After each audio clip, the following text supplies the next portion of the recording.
저희가 교독한 본문의 말씀 중심으로 정죄당하는 찬송받을 이 아들이라는 제목 가지고 함께 은혜 나누려 합니다. 대검찰청 통계에 따르면 제가 아마 한두 달 전 오후 예배 시간에 소개해드린 그 통계인데요. 2020년 그러니까 작년 우리나라의 고소 고발 건수는 무려 49만 5,894건에 달했습니다. 연평균 50만 건의 고소 고발은 이웃 나라 일본과 비교하면 40배를 넘는다고 합니다. 인구가 우리보다 한 2.5배 더 많잖아요, 일본이. 거기에 비하면 엄청 고소 고발을 많이 하고 있다, 이렇게 보시면 됩니다. 그 중에도 사기, 위증, 무고 등으로 기소된 사람은 인구 대비 일본의 100배 가까이 된다는 통계도 있습니다. 일본은 한국에 비해 고소 고발 절차가 무척 까다롭대요. 그런 점을 감안하더라도 우리 사회가 얼마나 고소 고발을 남발하는지를 잘 알 수 있습니다. 개인 간의 중재나 손해배상 등 민사로 해결할 수 있는 문제도 일단 고소 고발을 통해 상대방을 형벌로 응징하려는 경우가 허다합니다. 그만큼 사회적 반목, 불신이 깊기 때문입니다. 우리 사회의 취약성을 그대로 보여주는 한 단면이다 라고 말할 수도 있겠습니다. 그런데 참 안타깝게도 많은 정치인들이 대중의 이런 심리를 교묘하게 이용해 자기 편을 챙기며 지지 기반을 다지기도 합니다. 사회의 복잡한 요구와 갈등을 조정하고 통합하는 것이 정치의 본분임에도 그것을 망각한 채 오히려 분열과 갈등을 조장하고 증폭시키는 경우도 적지 않습니다. 심지어 대중의 분노와 갈등을 자신들의 정치적 자산으로 삼아 권력을 유지하기까지 합니다. 우리나라의 정치사가 바로 이런 유사한 흐름이었다, 이렇게 볼 수 있겠죠. 그렇다면 수준 낮은 정치가 사회 갈등 지수를 높여 고소 고발의 남용을 더욱 부추기고 있다라고 진단할 수도 있겠습니다. 이런 안타까운 현실을 살아가는 이런 현실 속에 놓여 있는 우리에게 예수님은 오늘 본문 마가복음 14장 53절에서 65절을 통해 전혀 다른 모습을 보여주셨습니다. 예수님은 뿌리 깊은 인류의 갈등과 대립을 해소하기 위해 자신이 정죄당하는 일을 피하지 않았습니다. 막고발하시지 않았다는 겁니다. 눈에는 눈, 이에는 이라는 세상적인 방법으로는 이 문제를 해결할 수 없다는 사실을 누구보다 더 잘 알고 계셨기 때문입니다. 하나님의 아들인 자신이 대신 정죄당해야 고질적인 이 문제, 이 반목과 대립, 죽음의 문제까지 해결할 수 있다는 사실 또한 잘 알고 계셨기 때문이죠. 그래서 재판장이신 분인 가장 공의롭게 재판하셔야 할 그분이 오히려 원고와 피고들에 의해 재판을 받으셨습니다. 찬송받을 이 아들이셨지만 기꺼이 죽을 죄를 지었다고 정죄를 당하셨습니다. 그래서 오늘 설교의 제목이 정죄당하는 찬송받을 이 아들입니다. 이런 내용을 전하는 오늘 본문을 통해 우리는 다음과 같은 몇 가지 사실을 발견하게 됩니다. 먼저 사람들은 예수님을 정죄했습니다. 그것도 사형에 해당한다고 정죄했죠. 하지만 예수님은 찬송받을 이 아들입니다. 그리스도입니다. 오히려 그런 사람들을 재판하셔야 할 그런 분이시죠. 그럼에도 불구하고 끝으로 예수님은 우리 대신 기꺼이 정죄를 당하셨습니다. 드디어 예수님이 대제사장들과 산헤드린 공회 앞에 서게 됩니다. 유대의 지도자들로부터 공식적으로 불의하고 불법한 자로 간주되어 정죄를 당하셔야 했기 때문이죠. 예수님을 죽이려던 악한 계획이 거의 막바지에 이른 것입니다. 이제 두세 발짝만 더 나가면 십자가에서의 아프고 슬픈 죽음입니다. 대적들은 어떻게든 예수님을 죽일 구실을 찾아야 했고 예수님은 오히려 자신의 죽음을 재촉하기 위해 저들이 파둔 함정 속에 기꺼이 뛰어드셨습니다.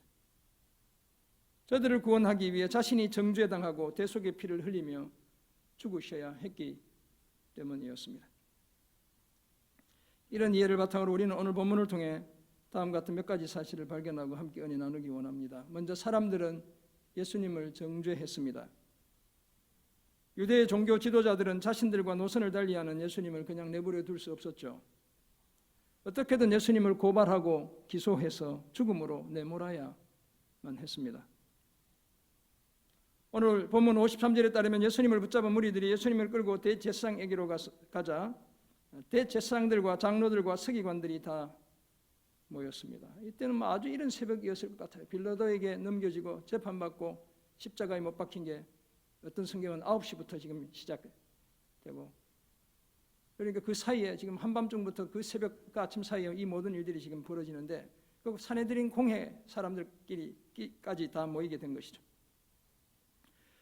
버리고 도망했던 제자들 중 베드로가 예수님을 멀찍이 따라 대제사장의 집들 안까지 들어가서 아랫 사람들과 함께 불을 쬐고 있습니다. 앞선 내용과 오늘 본문 뒤에 이어지는 내용을 우리가 묶어서 한번 살펴보았지만, 그래서 이제 베드로가 사달이 나게 되는 겁니다. 예수님을 부인하는 그런 일들, 맹세하고 저주하며 차라리 따라가지만 않았더라도 그 정도까지는 아니었을 텐데 그런 일들이 벌어지게 됐죠. 요한복음에 따르면 예수님은 먼저 그 해의 대제사장인 가야바의 장인 안나스에게 보내집니다. 그러니까 예수님 시대는 대제사장이 죽으면 새로운 게 임명되는 게 아니고 살아 있어도 그 다음에 또 새로운 사람이 임명되고 뭐 돈 주고 매간매직하고 뭐 이런 엉터리 같은 시대였죠. 실제 대제사장은 가야바인데 그 가야바의 장인이 안나스였죠. 그래서 먼저 안나스라는 사람에게 보내줘요. 이후에 안나스가 예수님을 결박한 그대로 대제사장 가야바에게 보내게 됩니다. 베드로는 그날 요한복음의 기록에 따르면 안나스의 집에서 한 번 주님을 부인하고, 그리고 가야바의 집들에서 2번 해서 모두 3번 예수님을 부인하게 되는 겁니다. 대제사장들과 온 공회, 헬라어로 보면 수네드린 이렇게 적혀 있거든요. 사네드린 공회를 가리키는 겁니다. 온 공회가 어떻게든 예수님을 죽이려고 예수님을 칠 증거를 찾았지만 얻지 못했습니다. 예수님을 쳐서 거짓으로 증언하는 자가 많았지만 그 증언조차 서로 일치하지 않았기 때문이었습니다. 사실 우리 주님은 흠없고 점없는 하나님의 어린 양이죠. 아무 죄가 없는 분입니다. 그런 예수님에게서 불법을 찾는다는 것, 이것은 어불성설이죠. 하지만 사람들의 불의하고 불법적인 시도는 멈추지 않습니다. 어떤 사람이 일어나 예수님에게 불리한 거짓 증언도 했죠. 예수님이 손으로 지은 이 성전을 내가 헐고 손으로 짓지 아니한 다른 성전을 사흘 동안에 지으리라 라고 말했다는 것이죠. 예수님 스스로 그 성전을 헐고 사흘 만에 다시 짓겠다라고 말했다, 이렇게 거짓으로 증언하는 겁니다. 물론 요한복음 2장 19절에서 예수님이 이렇게 말씀하시죠. 너희가 이 성전을 헐라 내가 사흘 동안에 일으키리라, 이렇게 말씀하신 적은 있죠. 허는 주체가 완전히 다르죠. 하지만 그것조차도 성전 건물을 지칭하고 말씀하신 것이 아니라 자신의 육체를 가리켜 말씀했다고 사도 요한이 전하고 있습니다. 그리고 마가복음 13장 2절에서도 예수님은 제자들에게 성전에 관해 이렇게 말씀하셨죠. 돌 하나도 돌 위에 남지 않고 다 무너뜨려지리라, 이렇게 말씀하셨죠. 이처럼 예수님은 그 성전 건물을 자신이 직접 헐겠다고 말씀하신 적이 없었습니다. 하지만 사람들은 어떻게 해서라도 예수님을 성전 모독죄로 올가매려했기에 그 증언조차 서로 일치하지 않았던 것입니다. 그러자 대제사장이 가운데 일어서서 예수님께 너는 아무 대답이 없느냐, 이 사람이 너를 치는 증거가 어떠하냐라고 묻습니다. 하지만 예수님은 침묵하셨고 아무 대답도 하시지 않았습니다. 우리 주님은 이 장면에서 선택적으로 침묵하시죠. 그리고 선택적으로 대답하고 계십니다. 그러자 대제사장이 다시 묻습니다. 네가 찬송받을 이 아들 그리스도냐라고 묻고 있습니다. 예수님이 내가 그니라, 인자가 권능자의 우편에 앉은 것과 하늘 구름을 타고 오는 것을 너희가 보리라 라고 대답했죠. 이 내용은 뒤에서 좀 더 자세하게 살펴볼 겁니다. 그 말을 들은 대제사장이 자기 옷을 찢으며 신성모독했다는 것이죠. 우리가 어찌 더 증인을 요구하리요 라고 말합니다.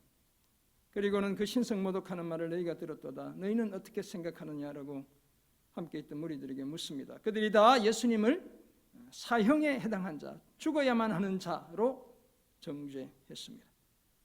이후 어떤 사람은 예수님께 침을 뱉으며 예수님의 얼굴을 가리고 주먹으로 치며 이르기를 선지자 노릇하라 조롱했고, 하인들은 손바닥으로 주님을 치기까지 했습니다. 아마 주님의 머리나 주님의 뺨을 쳤을 겁니다. 사랑하는 성도 여러분, 이처럼 악한 세력은 참으로 집요했습니다.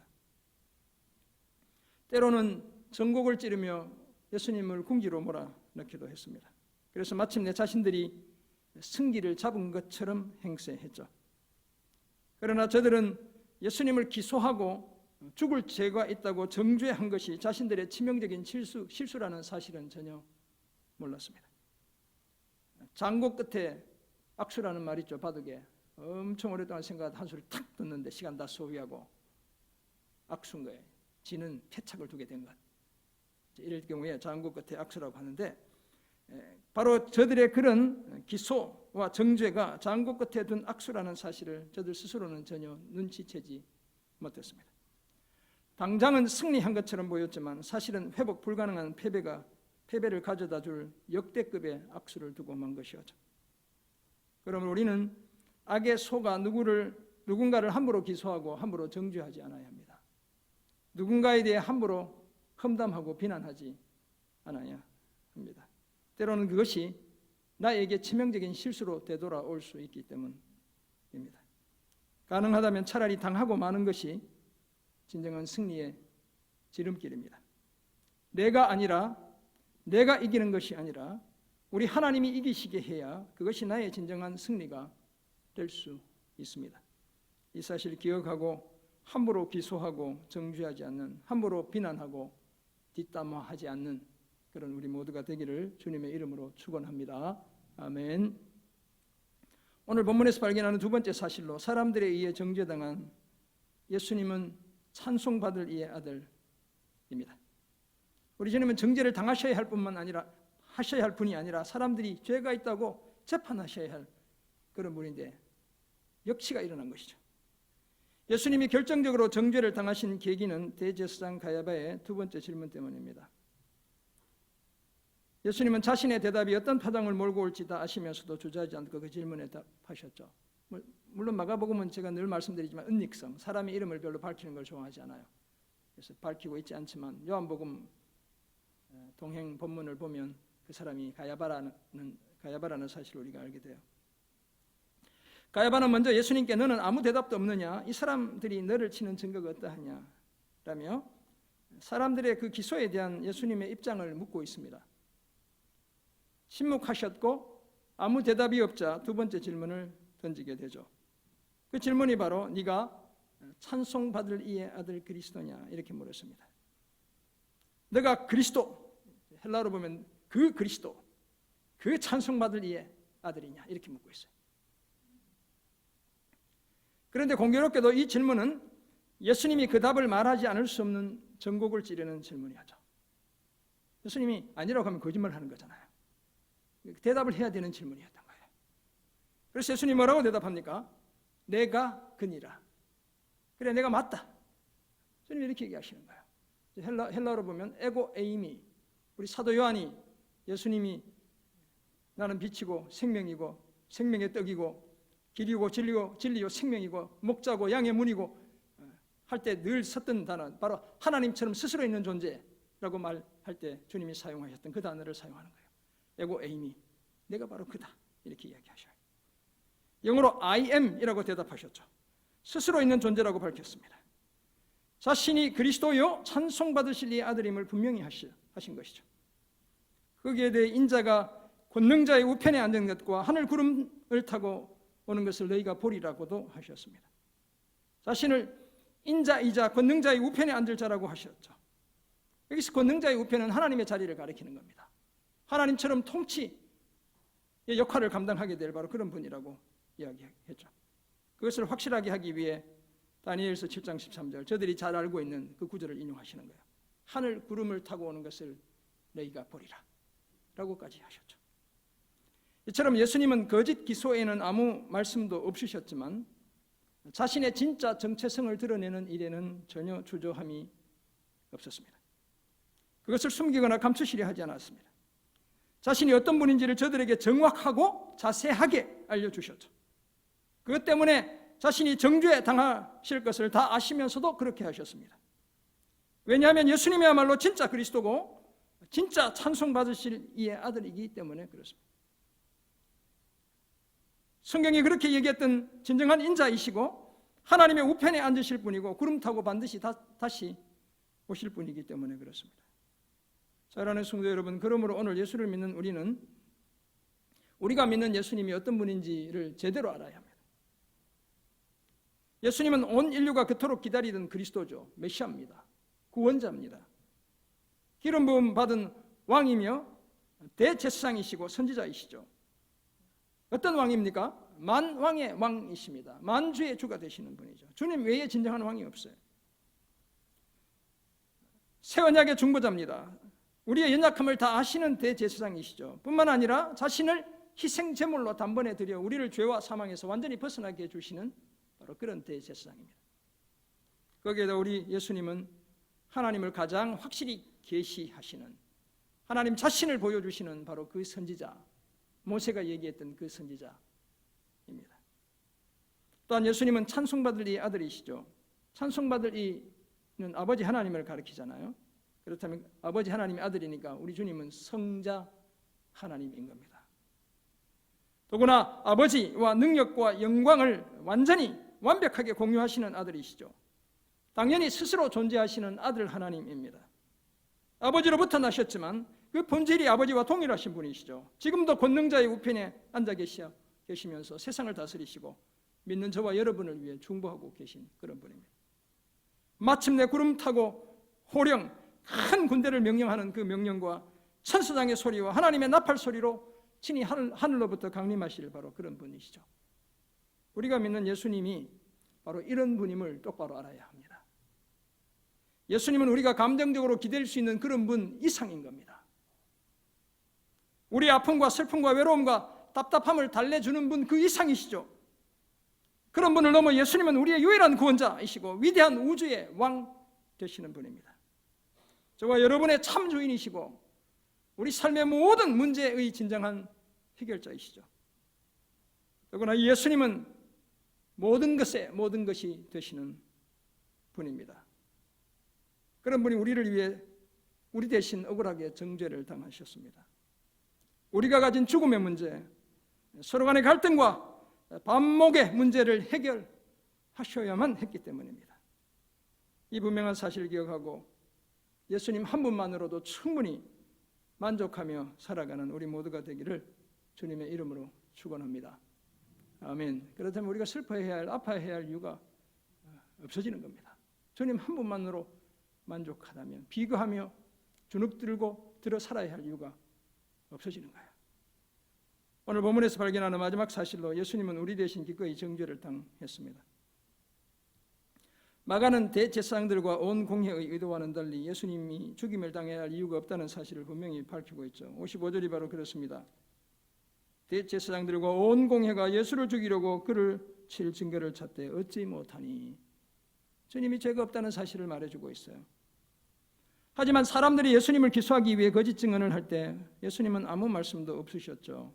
변호인을 대동할 의사가 전혀 없었습니다.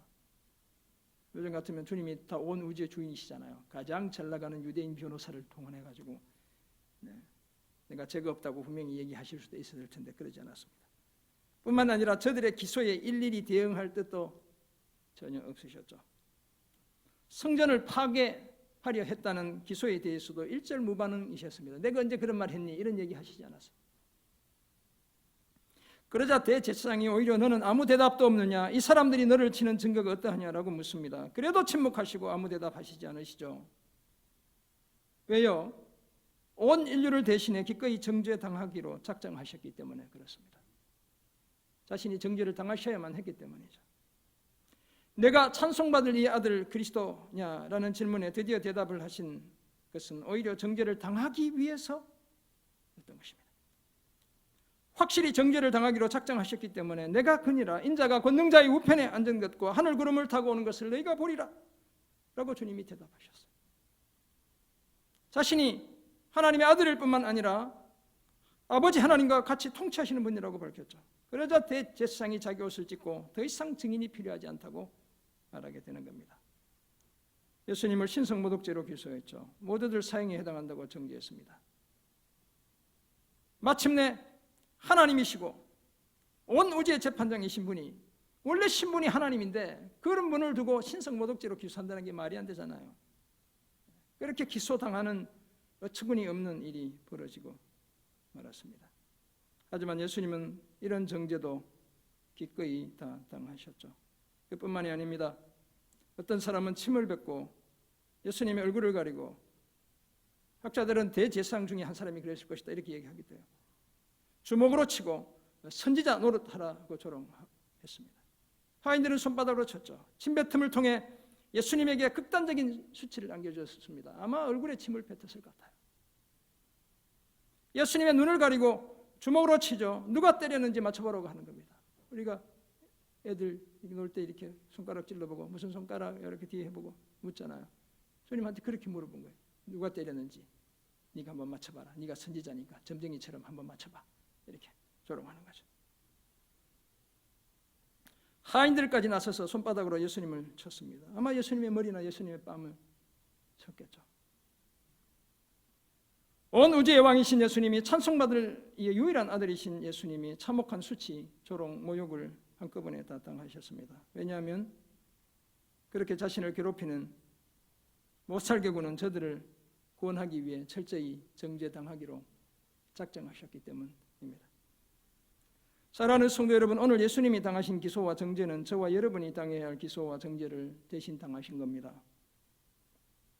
예수님이 당하신 수치와 조롱과 모욕도 오늘 우리가 당해야 할 수치와 조롱과 모욕을 대신 당하신 것이죠.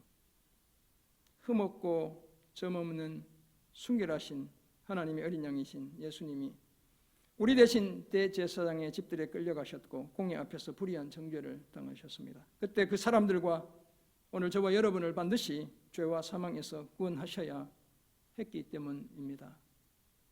뿌리 깊은 인류의 갈등과 반목까지 다 해결하셔야 했기 때문이죠.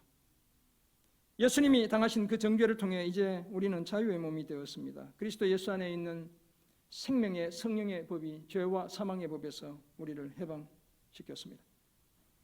하나님의 자녀로서 상속자 곧 하나님의 상속자일 뿐만 아니라 그리스도와 함께한 상속자가 되었죠. 우리 주님과 함께 천국을 유업으로 받을 그런 상속자들이 되었습니다.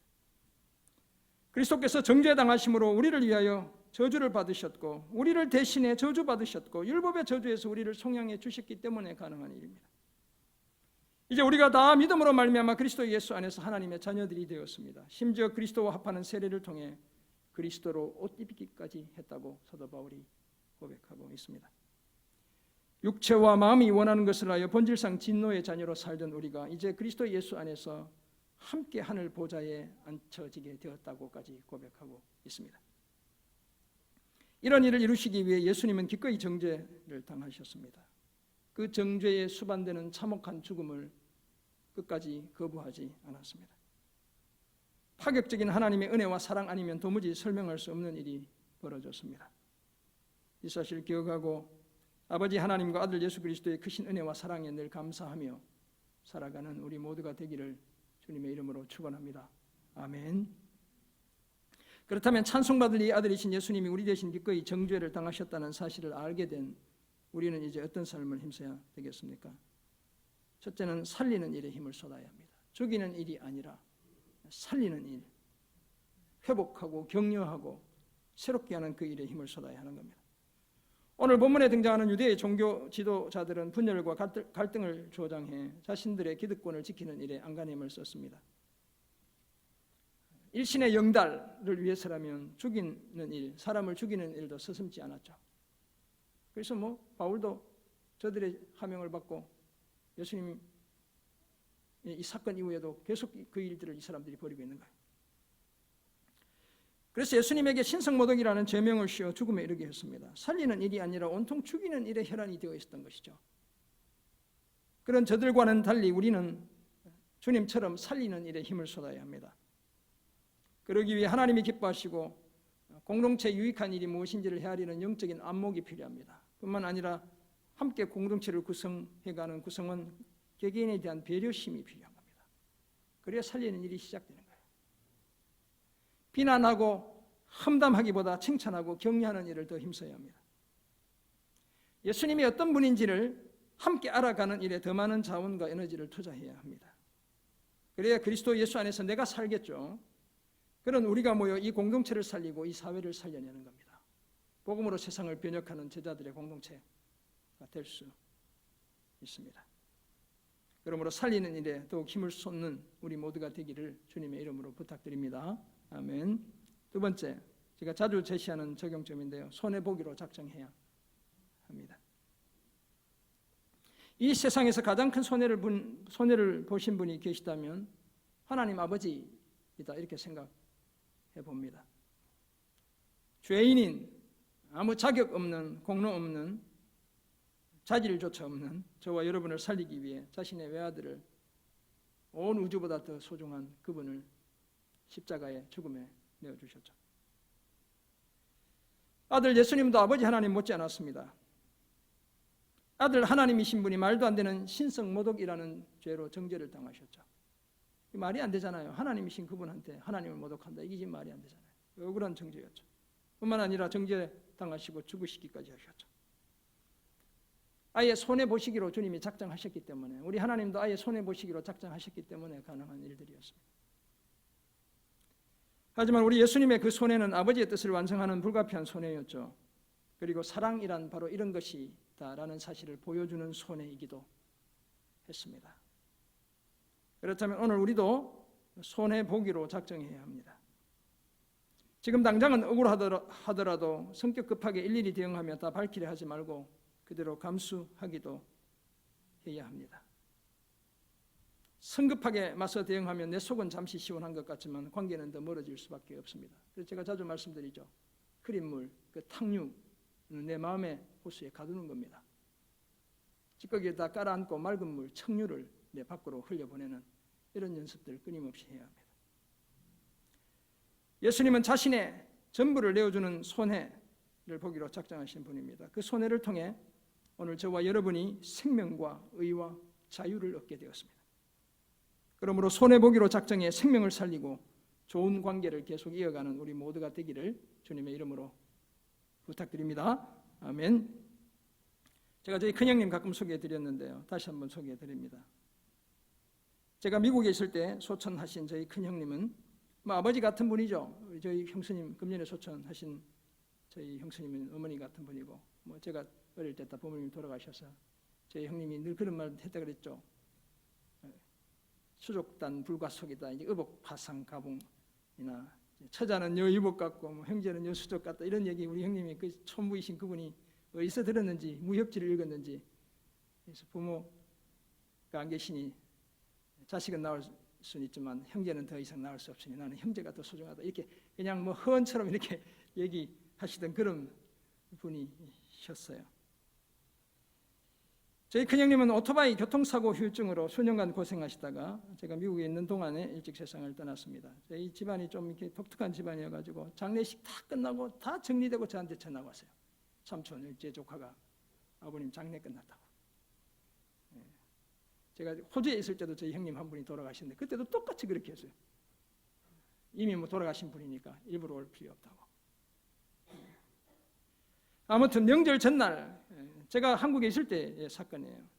자전거를 타고 장터에서 집으로 오시던 중 전속력으로 달려오던 뒤따라오던 오토바이에 부딪혔고 몸이 그대로 날아가 아스팔트 위에 떨어지게 되었습니다. 당연히 의식을 잃었죠. 다행히 의식은 회복했지만 다리뼈가 심하게 훼손되었습니다. 그 뼈 조각 일부는 아예 피부 밖으로 튕겨나와 찾지를 못했습니다. 응치뼈에서 일부를 떼어 접합했지만 제대로 연결되지 않았고 얼마 지나지 않아 합병증까지 얻고서는 신장투석을 하셔야 했습니다. 그런데 문제는 피해자라고 생각했던 저희 형님이 가해자로 둔갑되어 있었다는 사실이 있습니다. 도로교통법 위반 범칙금이 날아왔고 영락 없이 사고와 치료의 모든 책임과 부담을 져야 했습니다. 치료비도 어마어마하게 많이 나왔어요. 결국 그걸 다 우리가 부담해야 되는 거예요. 군 경찰서 도경찰청에 아무리 억울함을 호소해도 소용이 없었습니다. 그래서 검찰에 불가피하게 고발을 하게 됐고 마침내 소송을 진행하기에 이르렀습니다. 소송을 뒷받침할 확실한 증거를 얻기 위해 도로교통관리공단 본사의 직원을 불러 사고 자전거를 가져와 현장 검증을 실시하기로 했습니다. 우리 주민들, 시골에 계신 분들이 사건을 멀리서 본 분도 계신데 법원에 가야 되고 검찰을 불려가야 되고 그러니까 아무도 이렇게 증언을 하시려 하지 않았어요. 그래서 객관적인 데이터가 필요했어요. 제가 서울에서 미리 내려가서 파출소에 보관하고 있던 녹슨 자전거를 확인했습니다. 갔더니 마침 파출소에서 그것을 한쪽에 보관해 두고 있었어요. 확인해 본 결과 가해자가 말한 방향과 정반대 방향, 우리 형님이 말하는 방향과 일치된 방향으로 자전거가 휘어져 있었어요. 이렇게 가다 이렇게 받으면 이렇게 휘어지잖아요. 충격 때문에. 근데 이 사람은 이렇게 휘어졌다고 얘기한 거예요. 어떤 이렇게 휘어져 있는 거예요. 명백한 것이죠. 거짓말을 했다는 사실이. 현장 검증 시에 제가 그 사실을 말해 주었습니다. 이건 과학적으로 저희 형님 말이 옳은 말이다. 그것은 저희 형님에게 결정적인 유리한 객관적인 과학적인 증거가 되었습니다. 그럼에도 가해자는 끝까지 자신의 잘못을 인정하지 않았고 재판은 계속 진행되었습니다. 알고 보니 이 가해자가 음주운전으로 여러 번 면허가 취소된 상태였고 그날도 음주운전에다가 면허가 취소된 상태로 오토바이를 몰고 가던 상황이었죠. 그런데 최후 진술에서 저희 형님이 하신 말씀이 인상적이었습니다. 이렇게 얘기하셨어요. 판사님, 나도 동생이 여럿 있는 사람이니 우리 형님 밑으로 동생이 7명이잖아요. 여자 2, 남자 5. 나도 동생이 여럿 있는 사람이니 이 사람의 장래를 생각해서 웬만하면 용서해 주시기 바랍니다. 이렇게 얘기한 거예요. 그렇게 법원에 불려가며 소송을 제기하고 마지막에 자신의 억울함이 밝혀지자 용서해 주고 싶어 하셨죠.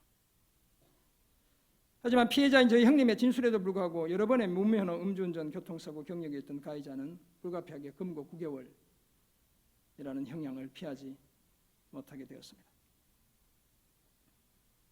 그래서 이렇게 국가에서 다 보상금이 나왔어요. 제 조카가 삼촌들이 치료비 하라고 줬던 돈들을 다 돌려줬어요.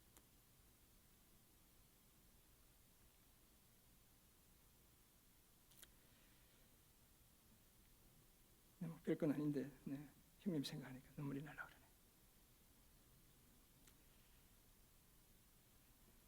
그러네. 사랑하는 성도 여러분, 세상은 기소하고 정죄하기를 좋아하죠.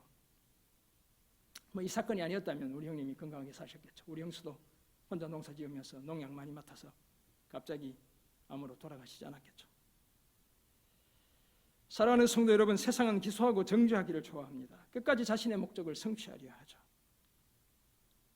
그래서 하나님의 아들인 예수님마저 기소하고 정죄했습니다.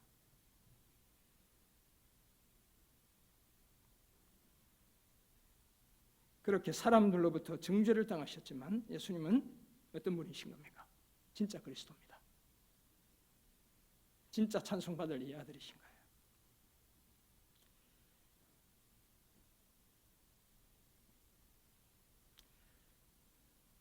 그런 예수님이 온 인류의 죄를 대속하기 위해 오늘 저와 여러분이 가진 그 고질적인 반목과 갈등을 해소하기 위해 기꺼이 정죄를 당하신 거예요. 저와 여러분을 반드시 살리셔야 했기 때문입니다. 그러므로 우리도 이제 죽이는 일이 아니라 살리는 일을 힘써야 합니다. 살리는 일을 위해서라면 기꺼이 손해볼 각오해야 합니다. 그래야 사람을 살릴 수 있어요. 주님이 그렇게 하지 않으면 다 살릴 수 있으면 왜 죽었겠어요? 예수님의 희생과 사랑을 기억하며 살리기 위해 손해보는 삶을 마다하지 않는 그런 저와 여러분 모두가 되시기를 주님의 이름으로 축원합니다. 아멘. 기도하겠습니다. 하나님 아버지, 주님의 희생, 그 사랑을 기억합니다. 아무 자격 없는, 공로 없는 우리를 위해 끝까지 정죄당하시고 십자가로 행하시는 그 주님의 무거운 걸음을 기억합니다. 주님의 삶을 따라 우리도 살리는 삶을 힘쓰게 하시며 살리기 위해 손해보는 일마다 하지 않는 저희 모두 되게 도와 주옵소서. 그래서 하나님, 정말 우리 교회의 비전처럼 복음으로 세상을 변혁하는 제자들의 공동체로 아름답게 세워지는 은혜 허락해 주옵소서. 감사드리며 예수님의 이름으로 기도합니다. 아멘.